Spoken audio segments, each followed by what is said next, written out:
Let's talk about the striker situation. Now, you already know how I'm a big fan of Jesus. I'm a really, really big fan of Jesus. I feel like it brings so much to the team. Some people are asking for him to get sold. I was like, no. Some people are asking for us to sign a striker and bet to Jesus. I was like, no. When you sign a striker, I don't want Jesus to be benched anyway. I feel like Jesus brings so much into this team unless you can find a different role for him. He is very, very good. Ketty is one of our top scorers this season. He scored a hat-trick against Sheffield. He came on against Fulham, scored a crucial goal until we considered later on. In the Champions League, he scored the only goal against PSV. He's had some contributions here and there. Sometimes, yes, frustrating, like when he didn't pass against Brentford, but sometimes he helps you and people don't remember it, like Crystal Palace winning us a penalty and we won the game 1-0, such stuff. So we've been linked to a few strikers. So I'll ask you about the 3 strikers and then the ones that we have. 2 years ago in January, we were linked to Vlahovic. I guess he refused to come to us because we didn't have Champions League football, and it kind of cost us. We didn't get our player. Last season, we did manage to get Trossard, a forward player, but we were targeting Mudryk. I don't think it affected us too much, really, though. But the previous season, it did. So, Jesus and Ketia, in January, what would you do before you come to the actual targets? What would you do with what did you want to happen in January? If we got 40 million from for any team from Nketiah, would you sell him or would you want to keep him until the end of the season? And for Jesus, is he still a starter for you even if you sign a striker? So with the striker situation, the 2 at the club, Jesus, January, and is a keep. And we've got to keep him in the starting 11.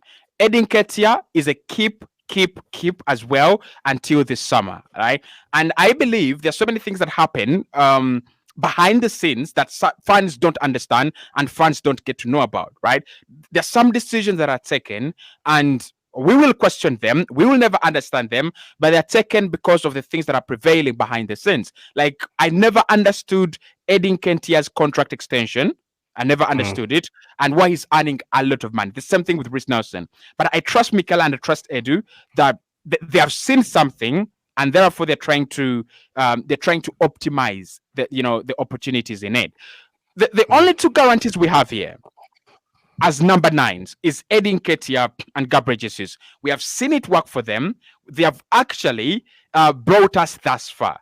You cannot just sell whatever you have. You cannot just drop whatever you have and then hope, right? Because with transfers, it is a gamble. That's why it takes some time at times, right? Some players will actually, start right away. Santi Cazorla, like Alexis Sanchez, right away. Mesut Ozil, right away. Some signings will take some time, and you've got to be patient with them, right? Gabriel Magalhaes, when he came in, we also said, oh, probably you can upgrade on him.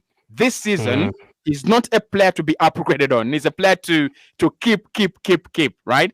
For the next many years. So for me, we can't take a gamble and become optimistic. Keep what we have. The strategy from Mikel Arteta and Edu should be, can we get in someone on loan, like an Ivan Toney, right? If we can negotiate a deal, a very good deal with Brentford on loan, like we negotiated with David Raya. If he comes in and he scores 10 plus goals, or he gets 15 goal contributions in all competitions at the end of the campaign, we will sign him for 70 million. We will sign him for 75 million. That's a very good deal. If he doesn't hit those numbers, if he doesn't get to those statistics and metrics, we will not actually be signing him, or we will come back and renegotiate the deal, right? So keep those 2.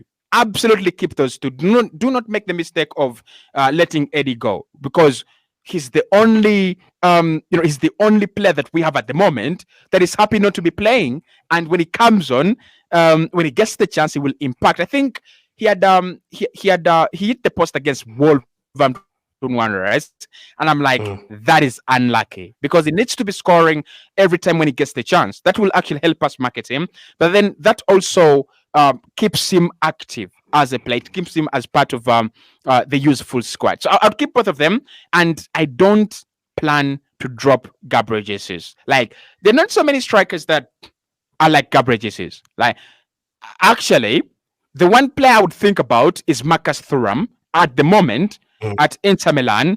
I don't think you're getting Marcus Thuram. Even in the summer, you're not going to sign Marcus Thuram. They will not give you Marcus Thuram. So you've got to keep him, because one, your midfield depends on him, right? He's one of those players that drop into the midfield, and Kai Havertz can actually get into the penalty area. And that's why his connection and Kai is actually very good, because they understand the interchange. The weaknesses of Gabriel Jesus are the strength of Kai, and the weaknesses of Kai are the strength of Gabriel Jesus. Kai doesn't want to hunt people down. Jesus wants to hunt people down. Jesus doesn't want to be stuck in the penalty area. Kai would rather be patient, save his energy for that one big moment, right? In the penalty area. So I would keep him, but I'll bring in a striker that I would, give some time. 70 minutes into the game, 65, where it is not very well. And if we are losing at half time and Jesus is having a bad game, I would even take him off at half time. Yeah, so we will come to those strikers. So I totally agree on Jesus. Jesus gives us a lot, man. Even in terms of skill, if you look at his goal against Lens, against Man United, composure in the box, fantastic. His goal against Sevilla away, absolutely incredible. Not bad for a player who doesn't like scoring goals. According to him, he's very good at it. So Jesus for me can do a lot for us. Against Man City, he played in the right wing when Sak was not there. He played incredibly well. You can also use him on the left if you prefer. From Nketiah, people say he only scores against Sheffield, he only scores against teams like Burnley. Well, for me, I'd keep him as well until the end of the season. From there, we can look at selling him and getting an upgrade.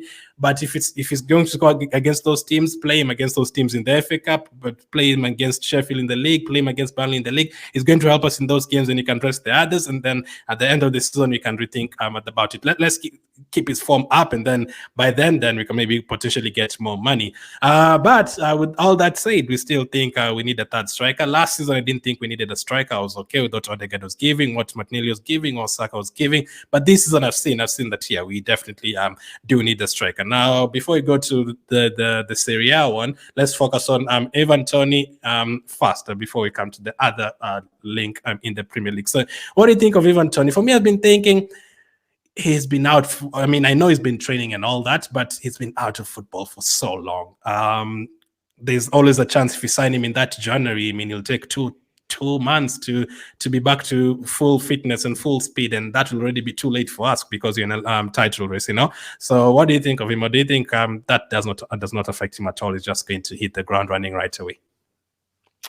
Well, for Ivan, I think it's a very good deal for Arsenal. A disastrous move for the player, and a disastrous move for Brentford. I think he can come at Arsenal and hit the ground running, right? I think he can come in and be the difference in a few games. But I do not think with the amount of time he's spent on the sidelines, he's not the guaranteed player that you actually bring in to request a lot. I think he's coming in like a Kai Havertz. You will need to first rehabilitate him for some time before you can actually get the amount of quality that we know he can actually produce, right? Mentally, match fitness. It's different from you training alone or training with the team for some time. But match fitness is something that is quite crucial and very important. Even the best of players have struggled to come back from injuries. They've gone through rehab, they've gone through all these training sessions, and when they've come back to the pitch with the noise and the roar and the expectations, they've actually crumbled. So I think with Ivan, it would be a good deal for Arsenal if we structured it in this way. One, we'll tell Brentford, we are taking him, we will give him the game time that he actually wants and needs. We will actually give him the chance to get back into the Premier League and everything. However, if he doesn't do well, we will not sign him. We will not. We will have to come back here and renegotiate the deal. So for us now, it might be something of nothing to lose. We might have nothing to lose in this deal as long as Brentford agree. We take him on loan.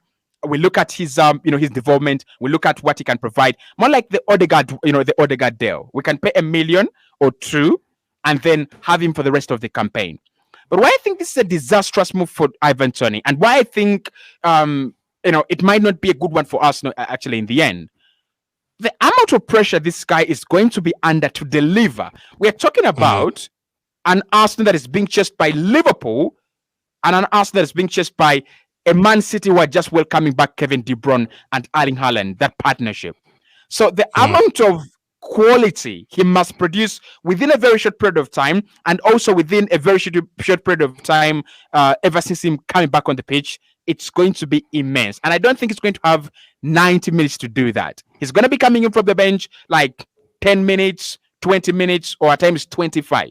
So can he actually come in and, be the difference after being out, out on it for a long time? I think it's going to be disastrous for the player mentally, physically as well. It's hectic at Arsenal. It is hectic. We are no longer the Arsenal of Arsene Wenger that as long as we get top 4, we've done well. Top 4 is not done well. Top 3 is not even done well. Right? The only thing we would consider right now is we won the title on goal difference. We'll say, well, we've done well. Right? We've done well. Goal difference, we won the title with goal difference. We've actually done well. So I think it would be disastrous. And for Brentford, it's a disastrous deal. I mean, they're really sold onto selling him. I've been looking at a Fabrizio Romano tweet today, and he was actually saying that he was actually quoting the one of the officials at Brentford, and he said he was saying that there should be interest, and maybe time comes very, very shortly that Ivan moves out to another club, especially in January. So they expect him to be going, and they don't want to stand in his way. But for me, it's a disastrous deal. Brentford are one striker, are their main striker away from having a very good campaign like they had last campaign, right? They're just missing Ivan Toney in, Wissa out. So for me, again, listen, good striker, I love him, but that period on the sidelines, we better be very careful. We better be very, very careful. I agree. I totally agree in terms of him being out and having a few eyes about him coming back and not hit the ground running right away. But in terms of his abilities, we're not questioning his abilities. I've always wanted a striker who can, get in the box and you can put in across and you can head the ball in. I've always loved a striker who can do that. He's very physical in terms of holding up the ball as well. He can do that incredibly well for us as well. And that player you can bring on sometimes for the last 30 minutes when, you're drawing 1-1 and you're going to have all of the ball and you can put in those crosses. You can put ask Saliba and Gabriel and White and Raya, whoever is playing, just put the ball long. Havertz is there, Tony is there. We're going to win the head, and Saka and Martinelli are going to run in behind. A lot of Arsenal fans have been saying Arsenal only have one style of play, 2 maximum. Maybe that could be another one if you get someone like a Tony. Just put the ball long, have him and Havertz heading it onto Saka and Martinelli and those guys running in behind. That could be an option as well. So for me, the qualities, we are definitely not doubting the qualities for Ivan Toney. He's very good at Brentford, he's been very good. In the Championship, he was very good for them as well. And last season, he was just absolutely incredible. And he was scoring big goals. He scored against Arsenal, although it was an offside goal that should not have stood. He scored against us. He scored against Man City at the Etihad as well. He just does incredibly well against all the top teams. But if we are worried about Ivan Toney, Cozy, and if he's going to hit the ground running immediately, there's one that has. He's the third top scorer in the Premier League right now, Dominik Solanke.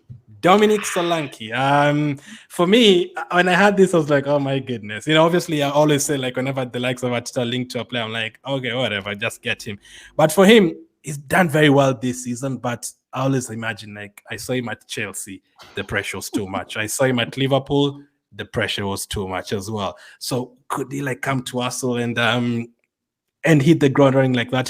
It depends on what you're looking for. If you want a starting striker, someone who can give Jesus competition, then you're looking at the likes of Ivan Toney and those guys. But if you're looking for just a backup striker, I'm thinking maybe Solanke is that the backup striker you can just bring on, and all that. But some are arguing that, if you bring in Solanke, you'd rather keep Nketiah. How do you feel about this Solanke situation? I think Dominik Solanke, with all due respect, he's a low quality version of Michy Batshuayi. That's what I can call him. It's either someone is trying to spread these rumors just to get clicks, or we are going insane. Dominik Solanke has never impressed me as a player. Actually, the other player, Kiefer Moore, I love Kiefer Moore. I don't think I'm not saying I'll bring him out Arsenal, but I love Kiefer Moore. more than Dominik Heading Solanke. abilities are incredible. Heading ability. Yeah. I love Kiefer Moore. I really, really do. Now, with Dominik Solanke, that would be a wrong step in the wrong direction for us. I think at the moment, with whatever we have done, the direction is clear. It's all about getting the right ingredients to add into the pot. We don't need to overthink about it. We don't even need to overthink, oh, Dominik Solanke, all these other strikers that are not even, in the conversation, should not actually come close. If he comes in January, would he actually, raise the bar? I don't think he does. I don't think he raises the bar. We need someone that can raise the bar. Just imagine if you brought in Lautaro Martinez. Right? He would raise the bar. Even if he didn't play as many games, but he would raise the bar. That is the kind of player I want. I want someone, whether young or old, whether a junior or not, someone who can raise the bar. If you saw Brennan Johnson when he had just come in the Premier League last season, I would have taken Brennan Johnson. Not that kind of number 9, but I would have taken Brennan Johnson at Arsenal because I know he can raise the bar, right? He can raise, he can raise the bar. For Dominik Solanke, I'm sorry, I'm not having him. I'm really not having him. I don't think he's the quality that you want to actually take you over, over that difficult period of time. For example, Jesus can pick up an injury, and you have to rely on Solanke and Nketiah. No, I'm not having it. I'm really not having it. I don't think you're alone. I think 95% of the fan base would share that that opinion with you, and there's that 5% that'd be like, whatever. He scores goals in the Premier League, bring him. He has Premier League experience and all that. But yeah, that one I definitely agree. You rather definitely get a player who's going to come and bring that competition and add something to your team. I think for Solanke, I don't know what much he's adding, and that's why people are saying, you rather keep Nketiah than Solanke, because I mean, this season is the only one that is like breaking through. Last one, he scored a few goals here and there, but I've seen him fail at Chelsea and Liverpool, and that is my worry. The thing is, he's the main man at Bournemouth. If you come to Arsenal, the pressure would be too much for him. He wouldn't be the main man, only a backup, and even with that, I wouldn't really take him out. What if they say it's a loan deal for 4 months? Well, it depends on what is at stake. And I've already said, Mikel says there's a lot at stake, right?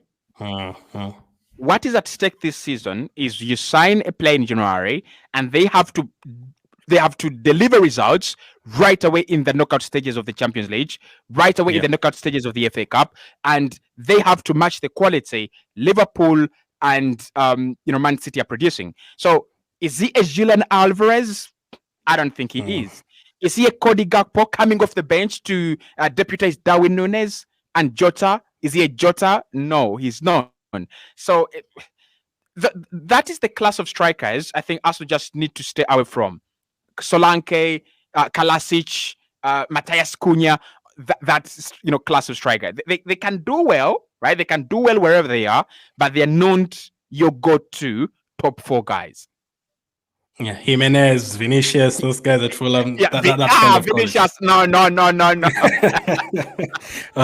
We would take the other Vinicius, though, the one from Real Madrid for sure. But definitely. I get your point. What about Vlahovic?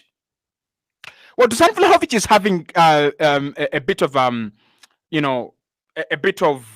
a period outside, off media attention, which I actually like, because then you're not sold a player who is flashy. You're sold what the real quality and the real value. I think Juve would sell. And with Dusan Vlahovic, the one thing we have seen is he's got the natural finishing instinct, and his game is well built that he would give you something very different from what Gabriel Jesus does. The only question is, can we awaken the lion in him within that short period of time? He's better than Solanke for me at the moment. Like, not at the moment, but every single day he's better than Solanke, and he would actually cause some kind of fright in Premier League defenders. He runs, he bullies, he heads, and I think him and Robert Lewandowski right now in Europe are the only strikers that think about one only thing, and that's putting the ball into the back of the net. Wherever he is, he will shoot. Wherever he is, he will shoot. And at times you need a striker like that. But are Juve going to sell him? It looks like they're trying to win the Scudetto.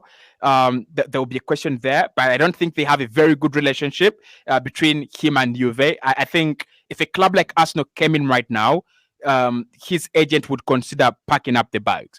I'll take Dusan Vlahovic. And also, I think financially, Juventus would consider, offloading some players, especially on huge wages, if Arsenal are willing to get his wages. And Juventus with loan deals and then pay later. They are like the masters of that. They love those deals. So it's a deal that financially makes sense.